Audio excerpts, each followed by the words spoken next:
Fin de partie, pour l'instant, pour Neil Young. Après son court bras de fer contre Spotify, le chanteur a semble-t-il perdu, puisque la plateforme a décidé de retirer sa musique.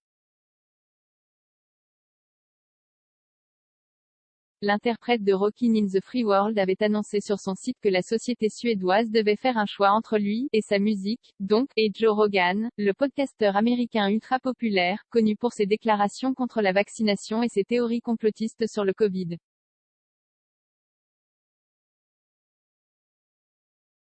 Nous voulons que l'ensemble de la musique et du contenu audio du monde soit accessible aux utilisateurs de Spotify.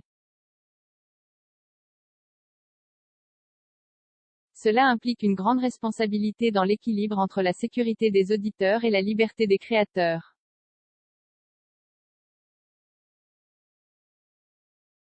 Nous avons mis en place des politiques de contenu détaillées et nous avons supprimé plus de 20 000 épisodes de podcast liés au Covid depuis le début de la pandémie. Nous regrettons la décision de Neil de retirer sa musique de Spotify, mais nous espérons pouvoir l'accueillir à nouveau prochainement, a annoncé un porte-parole de l'entreprise, confirmant le choix de la plateforme.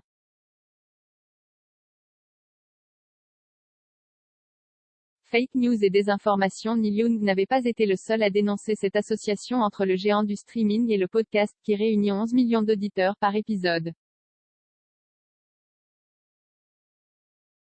En début de mois, 270 scientifiques et médecins avaient publié une lettre ouverte pour faire part de leur inquiétude après l'enchaînement de fake news et de désinformation sur la pandémie relayée par Joe Rogan dans son programme. Spotify a rapidement pesé le pour et le contre. D'un côté, une légende de la musique, à la carrière qui s'étend sur 6 décennies.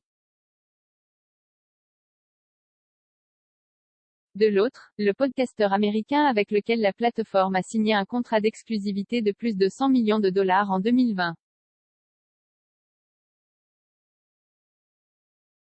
11 millions d'auditeurs se pressant à chaque épisode de l'émission de Joe Rogan, d'après le service de streaming.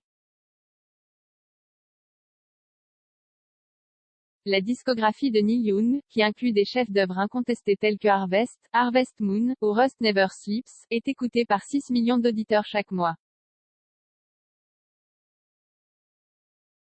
L'art et la santé publique contre le business. Manifestement, le business l'a emporté.